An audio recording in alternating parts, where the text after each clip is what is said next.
항상 우리와 함께 계시는 하나님, 우리를 하나님의 자녀로 삼아 주시고 은혜 속에 살게 하시고 저희 항상 옆에 함께 계시는 성령님을 인하여 감사드립니다. 그리스도 안에 있으면 새로운 피조물이 된다고 하셨던 말씀을 기억하고 예수님 안에 사는 삶이 어떤 것인지 고민하게 하여 주시고 주님의 마음을 공감하고 그대로 행할 수 있는 강한 믿음을 허락하여 주세요. 각자의 고민들과 어려운 상황 가운데 처할 때 같이 위로할 수 있는 좋은 친구를 허락하시고 하나님께 답을 구하는 기도의 사람이 되게 하여 주셔서 환난 가운데 도우시는 전능하신 하나님을 기억하게 하여 주세요. 주님, 자신의 말보다 남의 마음을 듣는 귀를 허락하시고 타인의 마음을 함께 할 수 있는 마음으로 예수님이 원하시는 세상을 이루어가는 저희 작은 마을 소리교회 성도들이 될 수 있도록 하여 주세요. 예수님, 저희 자녀들의 고민을 들어주시고 위로하시며 세상이 감당할 수 있는 믿음의 탁월한 용사가 되게 하시고 넉넉한 마음과 온유한 마음으로 이 세상을 살게 하여 주세요. 주님, 저희들이 예수님 안에 살면서 하나님과 이웃을 섬기며 살아가는 저희들이 되게 하여 주시고 오늘 말씀을 듣고 서로 나눌 때에 서로 배우는 기쁨과 격려를 얻게 하여 주세요. 예수님 이름으로 기도드립니다. 요시야 왕 제 18년에 왕은 아살랴의 아들이요 무술람의 손자인 사반 서기관을 주님의 성전으로 보내며 지시하였다. hil기야 대제사장에게 올라가서 백성이 주님의 성전에 바친 헌금 곧 성전 문지기들이 백성으로부터 모은 돈을 모두 계산하도록 하고 그 돈을 주님의 성전 공사 감독관들에게 맡겨 일하는 인부들에게 품삯으로 주어 주님의 성전에 파손된 곳을 수리하게 하시오. 목수와 돌 쌓는 사람과 미장이에게 품삯을 주고 석재도 구입하게 하시오. 그들은 모두 정직하게 일하는 사람들이니 일단 돈을 넘겨준 다음에는 그 돈을 계산하지 않도록 하시오. hil기야 대제사장이 사반 서기관에게 주님의 성전에서 율법책을 발견하였다고 하면서 그 책을 사반에게 넘겨주었으므로 사반이 그 책을 읽어보았다. 사반 서기관은 그 책을 읽어본 다음에 왕에게 가서 임금님의 신하들이 성전에 모아둔 돈을 쏟아내어 작업감독관 곧 주님의 성전 수리를 맡은 감독들에게 넘겨주었습니다 하고 보고하였다. 사반 서기관은 왕에게 hil기야 대제사장이 자기에게 책 한 권을 건네주었다고 보고한 다음에 그 책을 왕 앞에서 큰 소리로 읽었다. 왕이 그 율법책의 말씀을 듣고는 애통해하며 자기의 옷을 찢었다. 왕은 hil기야 대제사장과 사반의 아들 아히감과 미가야의 아들 악볼과 사반 서기관과 왕의 시종 아사야에게 명령하였다. 그대들은 주님께로 나아가서 나를 대신하여 그리고 이 백성과 온 유다를 대신하여 이번에 발견된 이 두루마리의 말씀에 관하여 주님의 뜻을 여쭈어 보도록 하시오. 우리의 조상이 이 책의 말씀에 복종하지 아니하고 우리들이 지키도록 규정된 이 기록대로 하지 않았으므로 우리에게 내리신 주님의 진노가 크오. 그리하여 hil기야 제사장과 아히감과 악볼과 사반과 아사야가 살룸의 아내 훌다 예언자에게 갔다. 살룸은 아하스의 궁중 예복을 관리하는 사람이었다. 훌다는 예루살렘의 제2구역에 살고 있었는데 그들이 그에게 가서 왕의 말을 전하였다. 그러자 훌다가 그들에게 말하였다. 주 이스라엘의 하나님께서 이렇게 말씀하시니 그대들을 나에게 보낸 그에게 가서 전하시오. 나 주가 말한다. 유다 왕이 읽은 책에 있는 모든 말대로 내가 이곳과 여기에 사는 주민에게 재앙을 내리겠다. 그들이 나를 버리고 다른 신들에게 분향하고 그들이 한 모든 일이 나의 분노를 격발하였기 때문이다. 그러므로 나의 분노를 이곳에 쏟을 것이니 아무도 끄지 못할 것이다. 주님의 뜻을 주님께 여쭈어 보라고 그대들을 나에게로 보낸 유다 왕에게 또 이 말도 전하시오. 나 주 이스라엘의 하나님이 말한다. 내가 들은 말을 설명하겠다. 이곳이 황폐해지고 이곳의 주민이 저주를 받을 것이라는 나의 말을 들었을 때에 너는 깊이 뉘우치고 나 주 앞에 겸손하게 무릎을 꿇고 옷을 찢고 내 앞에서 통곡하였다. 그러므로 내가 내 기도를 들어준다. 나 주가 말한다. 그러므로 내가 이곳에 내리기로 한 모든 재앙을 내가 죽을 때까지는 내리지 않겠다. 내가 너를 내 조상에게로 보낼 때에는 내가 평안히 무덤에 안장되게 하겠다. 그들이 와서 이 말을 왕에게 전하였다. 아멘. 내 말을 듣고 겸손히 행하였으니, 내 말을 듣고 겸손히 행하였으니 라는 제목으로 제가 이번 주에 읽으면서 묵상한 바를 정리해서 여러분들에게 말씀드리겠습니다.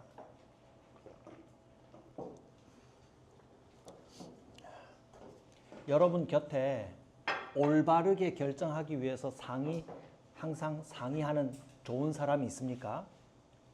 올바른 결정을 내리도록 나를 곁에서 도와주는 인도자, 상담자, 또 때로는 힘들 때 날 붙들어주는 그런 사람이 있습니까? 지난주 우리가 함께 므낫세 왕에 대해서 살펴봤잖아요. 이 므낫세 왕의 가장 큰 문제를 여러분들은 어떻게 진단했습니까?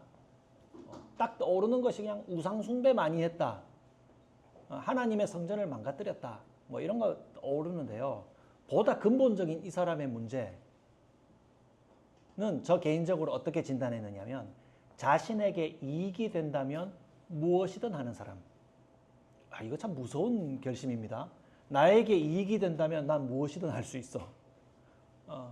어리석기도 하고요, 무서운 결심을 한 사람입니다.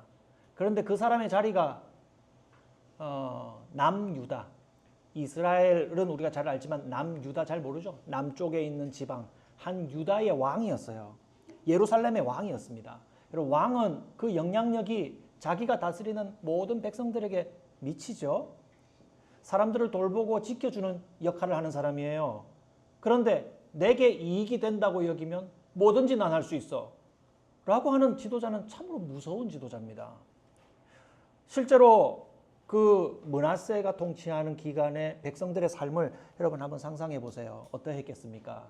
실제로 그때 당시 므낫세와 그 아들 아몬 왕이 다스리던 당시에는요, 세계 국가라고 이름할 수 있는 아수르가 정복 전쟁에 완전히 혈안이 돼 있을 때입니다. 살만 에셀과 아수르 바니팔이라고 하는 그 왕이 한 50년 동안을 길게 통치하면서, 아수르 바니팔이 한 40년 통치했으니까요, 길게 통치하면서 그 통치 영역을 심지어 애굽까지 동으로 서로 북으로 남으로 통치 영역이 너무나도 넓을 때였어요.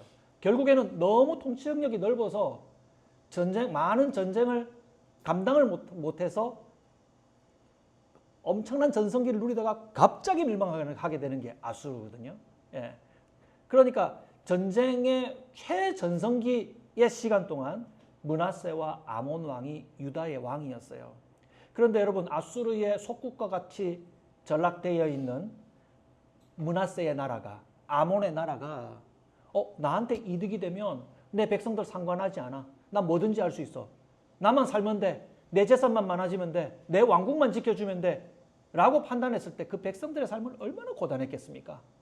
실제로 기록에 남아있어요. 그 외부 문헌에, 성경 외문헌에 유다의 백성들이, 유다 사람들이 이 전쟁의 앞정 선봉을 서게 해서 이집트 전쟁을 치르고요, 그 아수르의 전쟁 가는 곳곳마다 유다 백성들이 전쟁으로, 용병으로 참여를 했습니다. 아수르 병사로 참여하는 거죠. 사실상 속국이었으니까요. 예.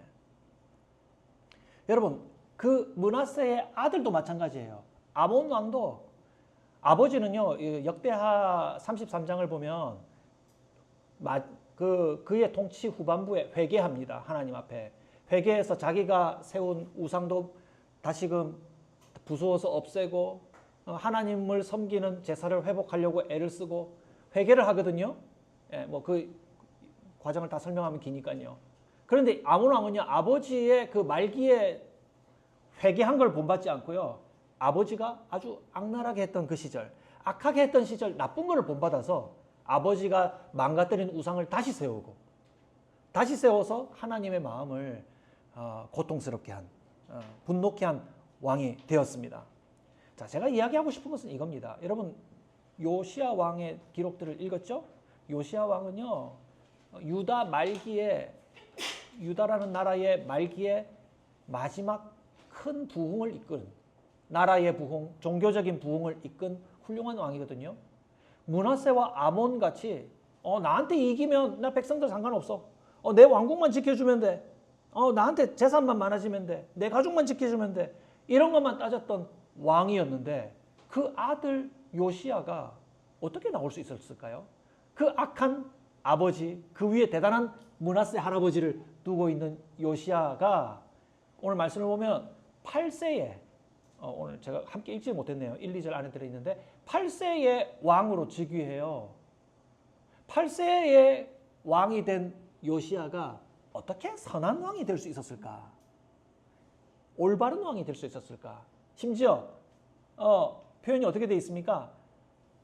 하나님 보시기에 올바르게 하는데 그 아름다운 호칭 있죠? 다윗 왕과 같이, 다윗 왕과 같이 나라를 통치했다 라고 얘기합니다. 3절 말씀을 보시면 여러분 기록이 나 있지만 2절 말씀을 보시면 주님 보시기에 올바른 일을 하였고 그의 조상 다윗의 모든 길을 본받아 곁길로 빠지지 않았다. 그의 31년간의 통치를 그렇게 요약을 해요. 이런 의문을 가지고 요시야가 왕으로 세워지는 과정을 제가 다시금 들여다볼 수밖에 없었습니다. 어떻게 세워졌느냐?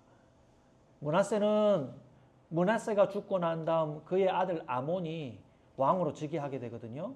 즉위하게 되는데 아몬은 22세의 왕위에 올라서 몇 년을 통치하냐면 2년을 통치해요.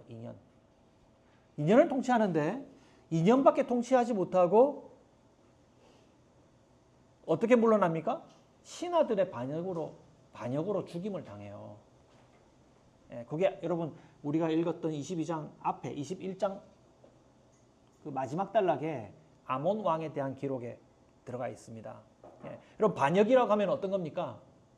이 왕을 제거하고 우리에게 도움이 되는 다른 왕을 세우겠다라는 정파적인 욕심이 있는 사람들이 반역을 하잖아요. 이 왕을 치우고 우리에게 도움이 되는, 우리 정치에 도움이 되는 왕을 세우겠다라고 했는데 여러분 그 뜻이 성공을 합니까? 그 뜻이 성공하지 못해요. 자기들이 원하는 누군가를 왕으로 세우지 못하고 어떤 상황이었는지 정확히 다 기록하고 있지 않아서 알 수 없습니다. 추측만 많아요. 많지만 중요한 것은 요시야를 왕으로 세우려고 한 것이 아닌 것은 분명해요. 왜냐하면 이 일을 막아선 사람들이 등장했기 때문입니다. 그래서 앞장의 24절을 보면 이렇게 기록이 됩니다. 그러나 그 땅의 백성은 아몬 왕을 반역한 신하들을 다 죽이고 아몬의 뒤를 이어서 그의 아들 요시야를 왕으로 삼았다. 반역하여서 반역을 이루고 아몬 왕을 죽이고 반역을 이루고 난 다음에 자기들이 원하는 왕을 세우려고 하였던 그 반역한 신하들을 누가?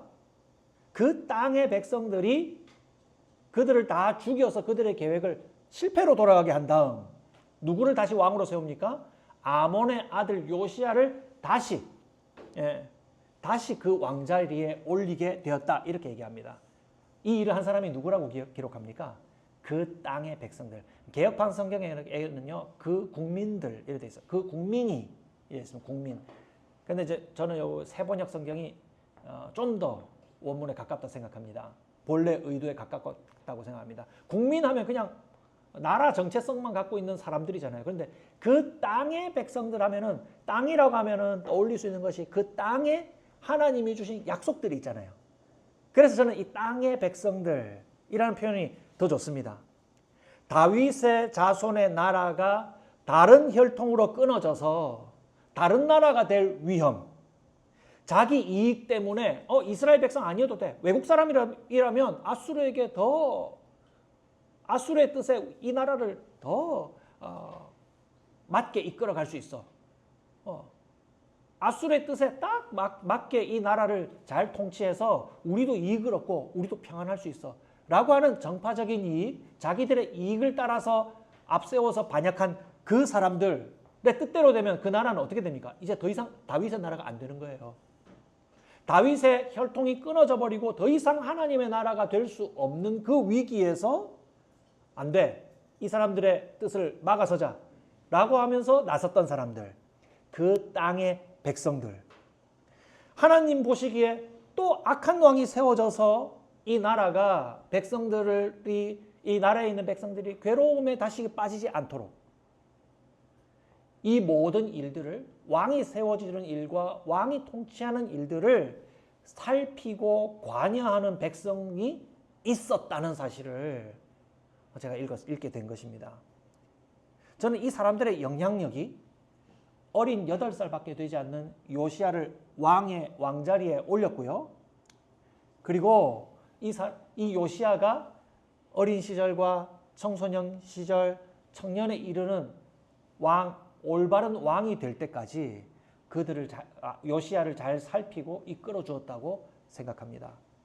역대하 33장에 보면요, 이 어린 요시야가요 8살의 왕이 돼가지고 8년이 지난 16세 때 이르러서 하나님을 찾는 사람이 되었다고 기록합니다. 하나님을 찾는 사람이 누굽니까? 경건한 사람이죠. 여러분 경건하다는 말 들어보셨어요? 우리 하나님 믿는 사람의 경건은 뭡니까? 하나님 앞에서 살아가는 사람이 경건한 사람이거든요. 무슨 일을 할 때마다 하나님 앞에서 이게 올바른가 그렇지 않은가를 따져보는 사람이 경건한 사람이에요. 예수 믿는 사람인데 예수 안 믿는 사람들이랑 전혀 상관없이 못된 짓 하고 살아가는 사람 본 적 있습니까? 없어요. 나는 많이 봤는데 내 주변에 나쁜 사람이 많은가 보다. 그런 사람은 경건하다 하지 않아요. 경건한 사람은 누구예요? 하나님을 내 앞에 모시고 하나님이 말씀하시는 것을 따라서 주님 앞에서 이것이 옳은가 그런가를 따져보고 살아가는 사람이 되었단 말이에요. 이 요시야가 8살밖에 안 된 요시야가 왕자리에 올라서 8년 동안 어떻게 이렇게 잘할 수 있었을까요? 아버지를 본받아서 할아버지를 본받아서 그 왕가의 어떤 분위기를 닮아서 도저히 이룰 수가 없는 거예요. 그 곁에서 그를 이끌고 돌봐주고 살펴주는 사람들의 영향력이 있었다 이 말이에요. 그가 4년 뒤 20살이 되어서 유다와 예루살렘에 있는 우상을 없애며 우리 다음 장에 보면 또 보게 됩니다. 우상을 없애며 나라를 깨끗하게 했다고 합니다. 온 나라를 그 아버지 때와 그 할아버지 때의 장시간에 걸쳐서 망가진 온 나라를 다시금 일으킨 왕이 되었어요. 여러분 성정만 깨끗하게 한 게 종교만 회복시킨 것이 아니라 이런 올바른 왕이 통치하면 그 나라의 백성들의 살림살이를 돌아보겠습니까? 안 돌아보겠습니까? 돌아보게 되는 거예요. 억울한 사람들의 형편을 살펴보게 되는 거예요. 그동안 피눈물 흘렸던 사람들의 형편을 살펴보는 왕이 됐다 이 말입니다. 전국적으로. 스스로 그렇게 될 수 있었을까요? 불과 8살밖에 안 된 어린아이가요.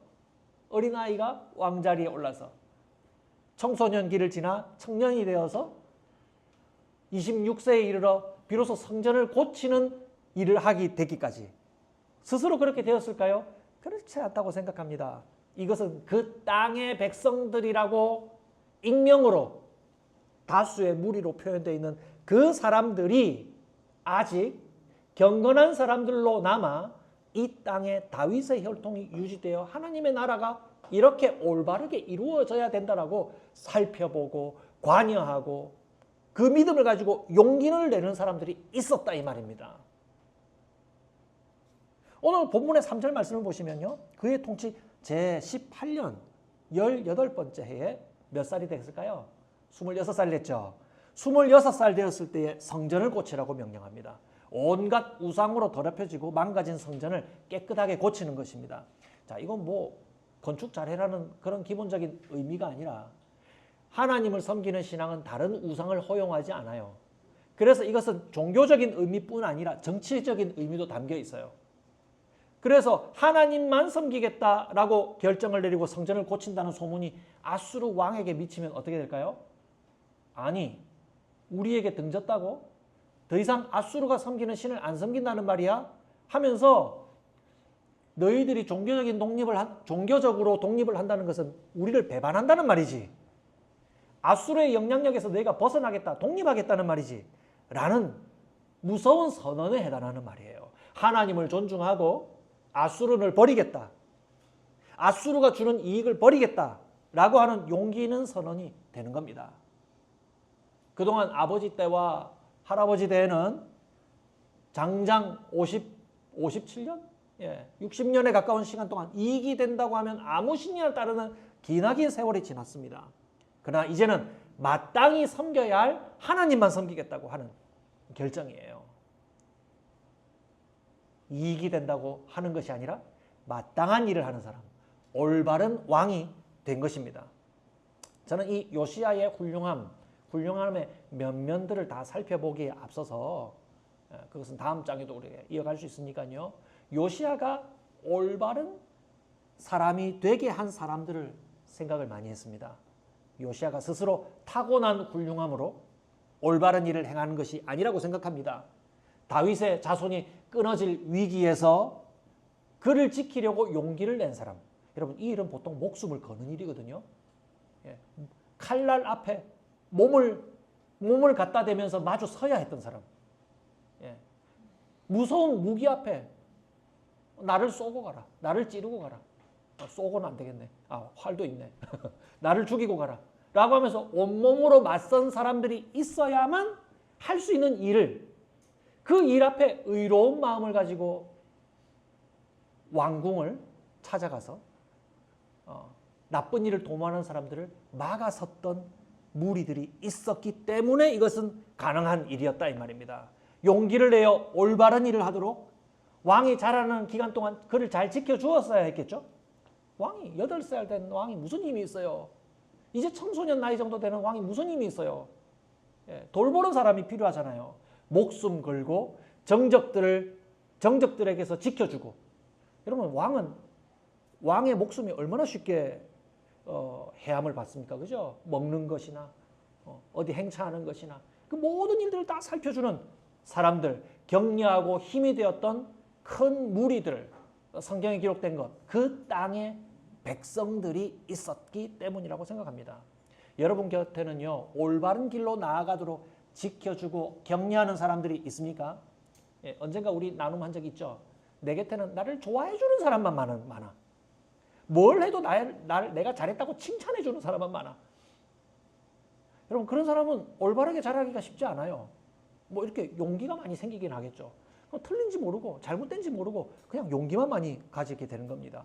때때로 그런 격려도 필요하겠습니다만 지켜주고 올바른 길로 나아가도록 가르쳐주고 격려하는 사람이 있어야만 여러분들은 일반적으로 올바르게 자라갈 수가 있어요.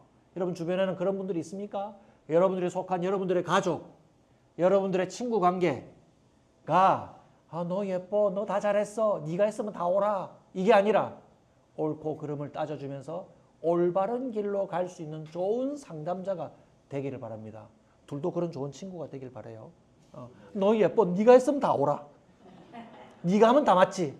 뭐 그런 때로는 그런 지지가 필요할 때도 있죠. 마음이 너무 실망했을 때는 괜찮아 라는 말들도 우리 충분히 가치 있는 말이지만 더 중요한 것은 올바르게 이끌어주는 사람이 되기를 바랍니다. 그런데 우리가 믿는 확실한 올바름의 기준은요, 나 자신이 아니에요.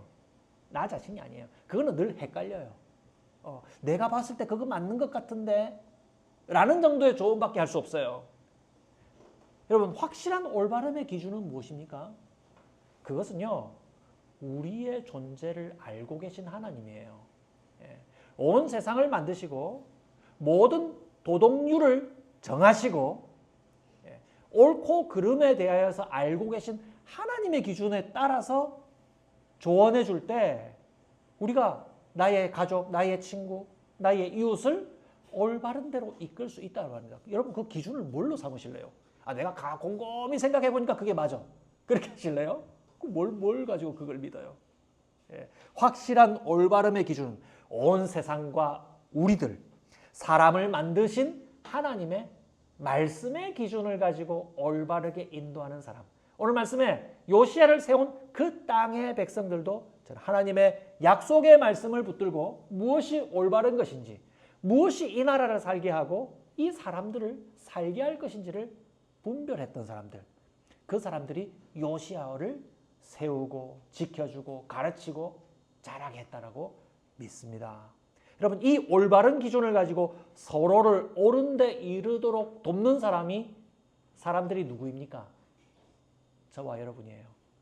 교회예요, 교회. 하나님의 말씀을 주목하는 사람들의 모임. 하나님의 말씀을 경청하고 잘 듣고 내가 그동안 잘못했구나. 하나님 말씀의 기준을 보니까 나 그동안 참 잘한다고 생각했는데 부족한 게 너무 많네. 주님 부끄럽습니다. 어떻게 바르게 할까요? 바르게 하는 것을 찾아가는 사람들이 될 수 있는 겁니다. 그래서 교회는 무조건 우리 서로에게 참 잘했어요. 뭘 해도 참 잘했어요. 다 잘 될 거예요. 얘기하지 않아요. 여러분 뭐든지 다 잘 될 거예요 하는 것은 교회가 아니에요. 그건 누구나 할 수 있는 말이에요. 교회는 넌 무조건 잘 될 거야. 널 도와줄게. 긍정의 마음을 가져봐. 넌 다 잘 될 거야. 라고 하는 것은 교회가 아니죠. 성경 말씀을 함께 읽고 바른 것이 무엇인지 정확하게 알아가면서 서로를 격려하고 돕는 곳. 그것이 바로 교회입니다. 예, 교회입니다.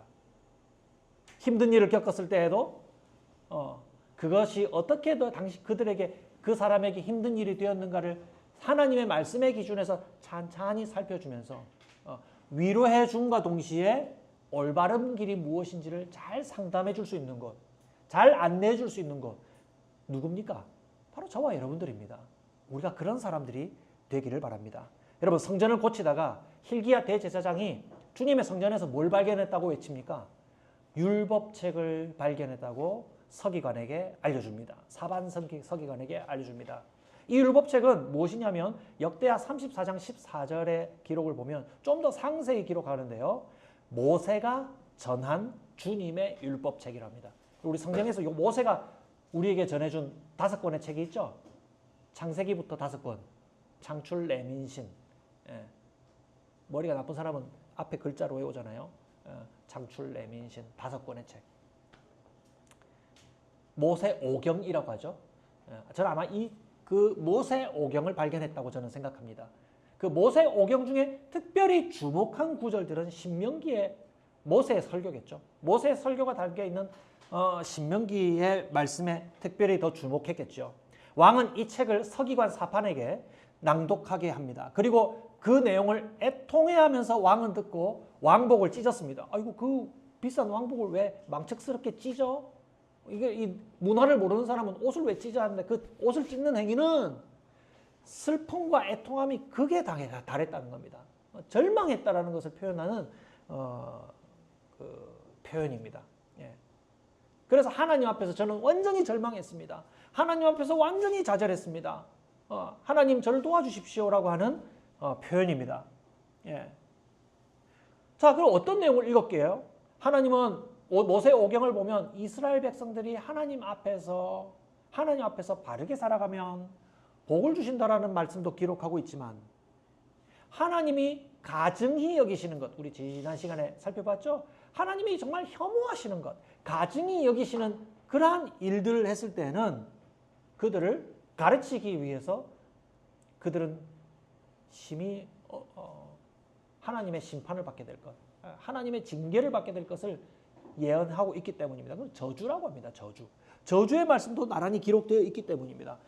율법의 말씀을 들어보니까 요시야는 하나님의 말씀을 비추어서 자신과 이스라엘 백성들의 모습이 너무 잘못이 많은 것을 확인하게 된 겁니다. 이 말씀의 기준에 비춰보니까 우리가 우상 숭배뿐만이 아니라 사람들을 향하여서 무고한 피를 이렇게 많이 흘렸구나. 왕의 다스림이 이렇게 백성들을 고통하게 했구나. 하나님을 이렇게 속상하게 했구나. 우리는 하나님께 저주받는 것밖에 남지 않았다. 우리는 너무 불행하게 될 거야. 라고 하면서 옷을 찢고 절망하였던 것입니다. 그래서 너무나도 불보듯이 뻔한 절망 앞에서, 저주 앞에서 이 일을 어떻게 하면 좋겠습니까? 라는 의미에서 예언자 훌다라고 하는 선지자에게 자신의 신하들을 보냅니다. 예, 제가 빠르게 가는 겁니다. 예, 요즘은 예언자가 있습니까? 저는 예언에 좀 능력이 있습니다. 라고 하는 사람이 혹시 여러분 주변에 있습니까? 제가 어느 날 갑자기 여러분들에게 제가 예언을 좀 받았는데 좀 말씀드릴까요? 하면요. 여러분 사양해야 됩니다. 미리 얘기합니다. 제가 어느 날 갑자기 너무 날씨가 더운 나머지 제가 하나님께 받은 예언인데 좀 말씀드릴 게 있으니까 긴히 좀 저를 찾아오십시오. 이러면 목사님이 드디어 너무 더워서 미쳤구나. 그렇게 생각하면 됩니다. 미리 얘기하는 거예요. 미치면 이런 얘기 못하니까. 여러분 주변에 그런 사람이 있으면 미쳤다고 생각하면 됩니다. 더 이상 그런 예언은 없어요. 하나님의 초자연적인 개입은 있을 수 있어요. 그건 부정할 수 없는 거잖아요. 하나님은 신비로운 분이니까요. 그냥 여러분들 중에 누군가가 나는 고정적으로 하나님의 예언을 받는 사람이야. 당신에게 해줄 말이 있으니까 날 찾아와. 내가 오늘 아침에 밥술을 뜨면서 기도를 하는데 마음이 많이 불편했어. 날 찾아와. 너한테 해줄 말이 있어. 뭐 이런 이상한 얘기하면요. 웃기지 마시오. 날씨가 많이 덥지요? 하고 넘어가면 됩니다. 예. 자, 그래서 함부로 예언자 얘기 나왔을 때 미리 얘기하는 겁니다. 요즘은 그때 당시에는 성경이 완성되지 않았을 때예요. 성경이 완성되지 않았을 때 하나님이 우리에게 주신 너무나도 명백하게 쓰여진 하나님의 말씀, 객관적인 기록이 없을 때에는요. 하나님이 예언자를 통해서 하나님의 말씀을 전달했어요. 그때 시절이에요. 예, 이것에 대해서 다음에 언젠가 더 상세히 설명할 수 있는 기회가 있으면 좋겠습니다. 그 예언자 훌다가 하나님의 실시간 말씀을 전해줍니다. 두 가지 답을 주죠. 첫 번째는요. 왕이 애통해한 것이 맞다. 내가 유다에게 재앙을 내릴 것을 준비하고 있다. 너희가 한 모든 잘못이 나의 분노를 일으켰기 때문이다. 아무도 이것을 막을 수 없다. 여러분, 하나님이 하시는 일은 아무도 못 막습니다. 예. 라는 것을 얘기해주고요. 두 번째 응답은 19절과 20절에 기록합니다. 이곳이 황폐해지고 이곳의 주민이 저주를 받을 것이라는 나의 말을 들었을 때, 성경 읽은 것입니다. 그 성경의 말씀을 들었을 때 너는 깊이 뉘우치고 나 주 앞에 겸손하게 무릎을 꿇고 옷을 찢고 내 앞에서 통곡하였다. 저는 이 부분을 가지고 오늘 말씀의 제목을 내 말을 듣고 너는 겸손히 행하였으니 라고 제목을 지었습니다. 예. 너는 깊이 뉘우치고 나 주 앞에 겸손하게 무릎을 꿇고 옷을 찢고 내 앞에서 통곡하며 그걸 고치고자 하는 행동을 하였으니 뭐라고 합니까? 그러므로 내가 내 기도를 들어준다. 나 주가 말한다. 라고 말씀합니다. 20절에도 보세요. 그러므로 내가 이곳에 내리기로 한 모든 재앙을 내가 죽을 때까지는, 여기서 말하는 내가 누굽니까? 요시야가 죽을 때까지는 내리지 않겠다. 네가 재앙을 보지 않는다. 내가 너를 내 조상에게 보낼 때에는 내가 평안히 무덤에 안장되게 하겠다. 여러분 언젠가 죽음에 대해서 얘기한 적 있죠? 여러분 내 조상에게 약속한 아름다운 땅에 평안히 묻히는 것, 이 구약의 성도들이 가장 최상의 죽음의 복으로 여긴 겁니다. 내가 그 땅에 영영이 평안히 묻히는구나. 가장 평안한 복을 주겠다고 약속한 거예요. 자, 얘기하자면 뭡니까? 여러분 첫 번째 응답과 두 번째 응답이 좀 불편해요. 두 번째 응답은 좋죠. 네가 겸손히 하나님 앞에서 행하였으니, 겸손히 다시 말씀드릴게요. 내 말을 듣고 뉘우치고 겸손히 너희 행동을 고쳤으니, 행하였으니 내 기도를 들어주겠다. 이건 좋아요. 근데 앞에는 내가 재앙을 내리기로 한 것을 거두어들이지 않는다. 아무도 나 막을 수 없다. 두 개가 좀 뭔가 모순이 되죠. 앞서 히스기야가 뭔가 잘못했을 때에 네가 살아있을 때에는 이 재앙이 미치지 않는다는 말씀을 듣고 히스기야가 안심했죠. 비슷한 내용입니다. 이건 뭘까요? 이건 저는 하나님의 표현법이라고 생각합니다.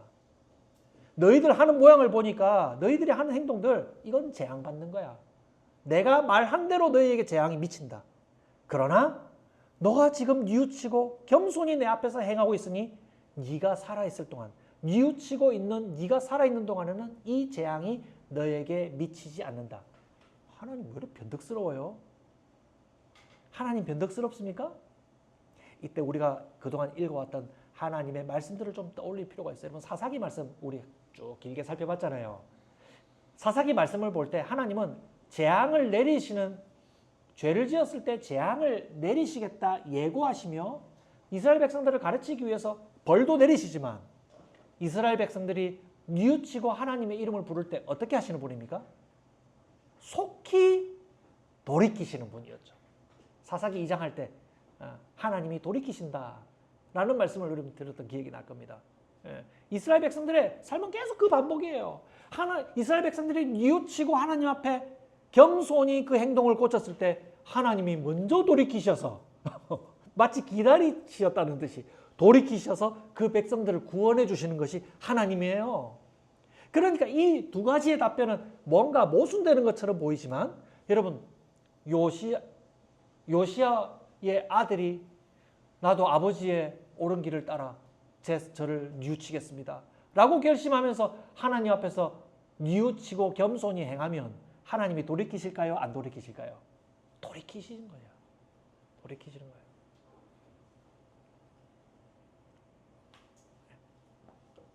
하나님은 심판하실, 분명히 악행에 대해서 심판하시는 분이지만 또한 뉘우치는 자를 반드시 구원하시는 분이에요. 살려주신다 이 말입니다. 예. 요시야가 절망하고 탄식했던 것은 왕과 백성들이 하나님을 버린 것 때문에 절망하고 탄식했죠.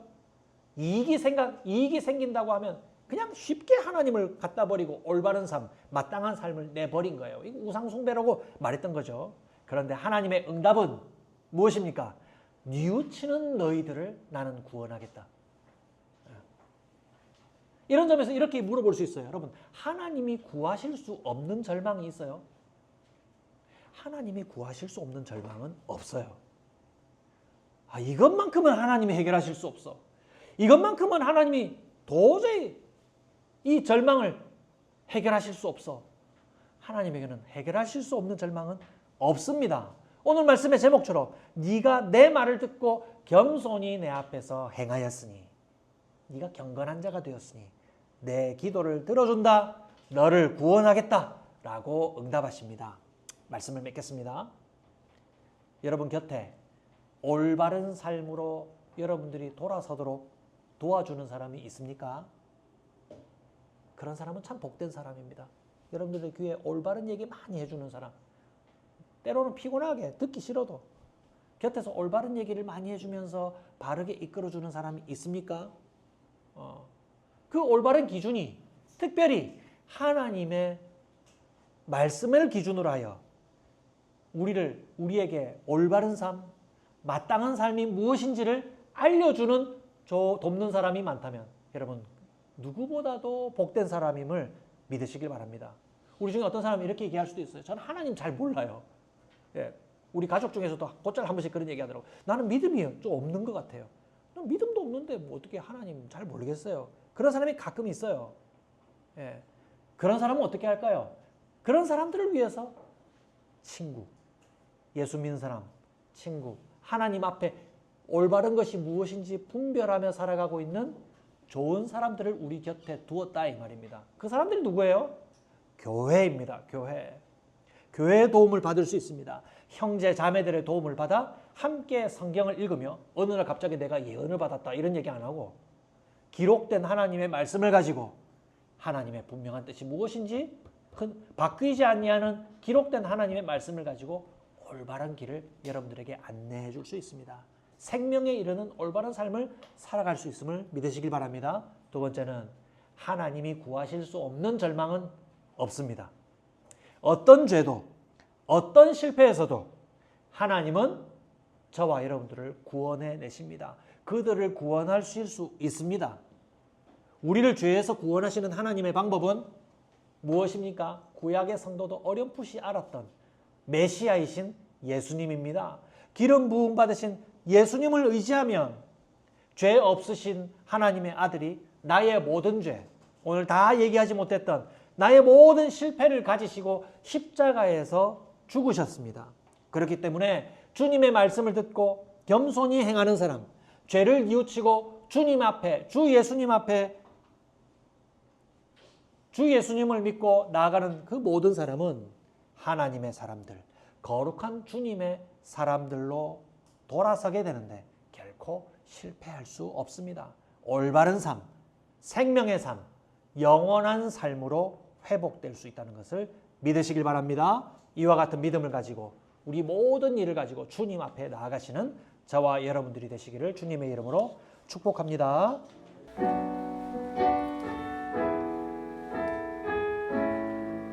슬픈 마음 있는 자, 슬픈 마음 있는 자,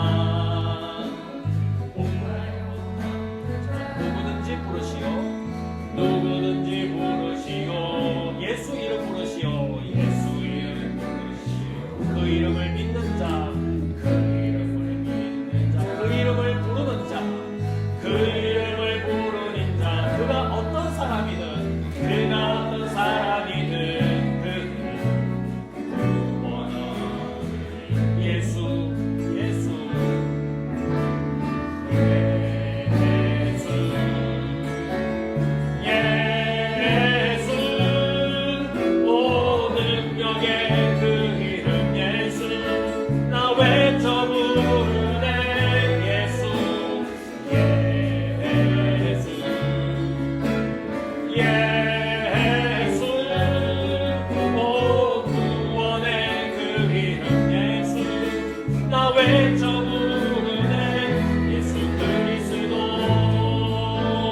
은과 금 내게 없으나 나 가진 것 주님 능력의 이름 예수라 그 이름을 부르시고 그 이름을 믿는 자 그 이름을 외치는 자 그가 어떤 사랑이든 그는 주의 영광 보리라 예수 예수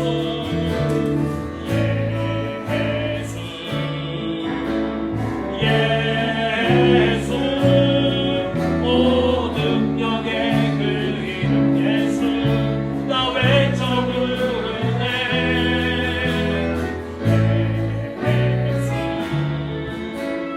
예수 오 구원의 그 이름 예수 나 외쳐 부르네 예수 그리스도 우리에게 주신 영광의 이름 우리에게 주신 영광의 이름 나 어찌 잠잠하리 세상에 크게 외쳐 부르니 나의 주 예수 그리스도 예수 예수 예수